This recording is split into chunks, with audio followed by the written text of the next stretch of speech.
ತಮಿಳುನಾಡಿಗೆ ಕಾವೇರಿ ನೀರು ಹರಿಸುವಂತೆ ಕಾವೇರಿ ಜಲ ನಿಯಂತ್ರಣ ಸಮಿತಿ ಶಿಫಾರಸು ಮಾಡಿದ ಬೆನ್ನಲ್ಲೇ ರಾಜ್ಯ ಸರ್ಕಾರ ಎಚ್ಚೆತ್ತುಕೊಂಡಿದೆ. ಈ ಹಿನ್ನೆಲೆಯಲ್ಲಿ ಜಲಸಂಪನ್ಮೂಲ ಸಚಿವ ರಾಮಲಿಂಗಾರೆಡ್ಡಿ ಇಂದು ತುರ್ತು ಸಭೆ ಕರೆದಿದ್ದು, ಬೆಳಗ್ಗೆ 11 ಗಂಟೆಗೆ ವಿಧಾನಸೌಧದಲ್ಲಿ ಇಲಾಖೆಯ ಹಿರಿಯ ಅಧಿಕಾರಿಗಳೊಂದಿಗೆ ಮಹತ್ವದ ಚರ್ಚೆ ನಡೆಸಲಿದ್ದಾರೆ.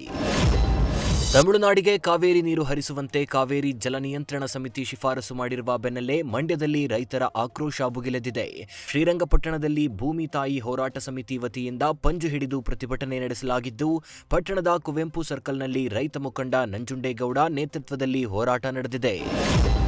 ಮೈಸೂರಿನಲ್ಲಿ ಮಾತನಾಡಿದ ಬಿಜೆಪಿ ರಾಜ್ಯಾಧ್ಯಕ್ಷ ಬಿವೈ ವಿಜಯೇಂದ್ರ ಆಗಸ್ಟ್ 1ರಂದು ಪ್ರಧಾನಿ ಮೋದಿ ಅವರ ಮೈಸೂರು ಪ್ರವಾಸದ ಕುರಿತು ಮಾಹಿತಿ ನೀಡಿದರು.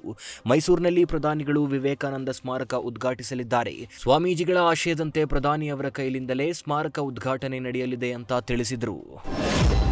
ಆಗಸ್ಟ್ 2ರಿಂದ ನಡೆಯಲಿರುವ ಕಾನ್ಸ್ಟೇಬಲ್ ಪರೀಕ್ಷೆಯಲ್ಲಿ ಕೆಇಎ ಎಡವಟ್ಟಿನಿಂದಾಗಿ ನೂರಾರು ಅಭ್ಯರ್ಥಿಗಳು ಸಂಕಷ್ಟಕ್ಕೆ ಸಿಲುಕಿದ್ದಾರೆ.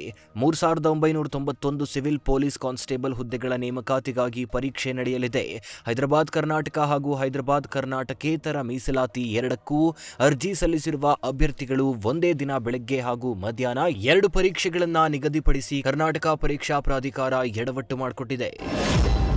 ಬೀದರ್ ಜಿಲ್ಲೆಯಲ್ಲಿ ಮಾದಕ ವಸ್ತು ಬಳಕೆ ಹಾಗೂ ಸಾಗಾಟಕ್ಕೆ ಬ್ರೇಕ್ ಹಾಕಲು ಪೊಲೀಸರು ಮಾದಕ ವಸ್ತು ಬಳಕೆ ಬೇಡ ಬ್ರೋ ಅಭಿಯಾನಕ್ಕೆ ಚಾಲನೆ ನೀಡಿದ್ದಾರೆ.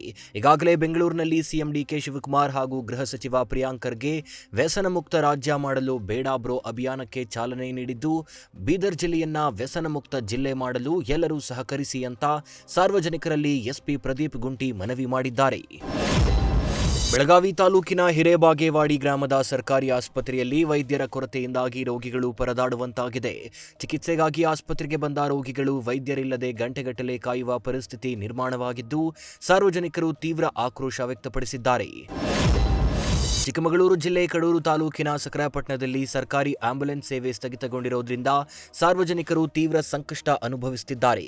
ರಿಪೇರಿಗೆ ಕಳುಹಿಸಿದ್ದ ಆಂಬ್ಯುಲೆನ್ಸ್ ತಿಂಗಳಾದರೂ ಮರಳಿ ಬಾರದ ಹಿನ್ನೆಲೆ ಅಪಘಾತ ಹಾಗೂ ತುರ್ತು ಆರೋಗ್ಯ ಸಮಸ್ಯೆಗಳು ಎದುರಾದಾಗ ದೂರದ ಚಿಕ್ಕಮಗಳೂರಿನಿಂದ ಆಂಬ್ಯುಲೆನ್ಸ್ ಬರುವವರೆಗೆ ಕಾಯಬೇಕಾದ ಪರಿಸ್ಥಿತಿ ನಿರ್ಮಾಣವಾಗಿದೆ.